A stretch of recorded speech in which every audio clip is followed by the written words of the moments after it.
আজ বানাবো ঝিঙের খোসা বাটা। ঝিঙের খোসাগুলো আমি খুব ভালো করে ধুয়ে নিয়েছি। এখন আমি এই ঝিঙের খোসাগুলো একটু ভাপিয়ে নেব। আগের দিন তো তোমরা দেখেইছিলে ঝিঙে বাটার রেসিপিটা, সেই ঝিঙেরই খোসাগুলো ভাবলাম ফেলে না দিয়ে ঝিঙের খোসাগুলোই আজকে বেটে একটা রেসিপি বানিয়ে ফেলি। অনেককেই দেখছি ঝিঙের খোসা বাটা খেতে, তাই ভাবলাম আমিই কেন বাদ যাই, আমিও একবার ট্রাই করে ফেলি কেমন হয়। ঝিঙে বাটা তো আমি বহুবার খেয়েছি, ঝিঙের খোসা বাটা কিন্তু কোনোদিন খাইনি।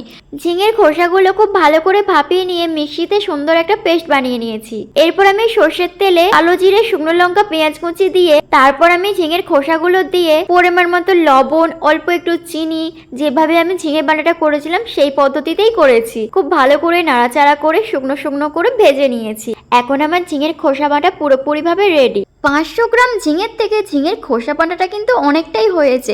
তবে হ্যাঁ, ঝিঙের থেকে ঝিঙের খোসা বাটাটা কিন্তু দুর্দান্ত খেতে হয়েছে। বন্ধুরা, তোমরা কিন্তু অবশ্যই একবার ট্রাই করে দেখো, আমার তো দারুণ লেগেছে।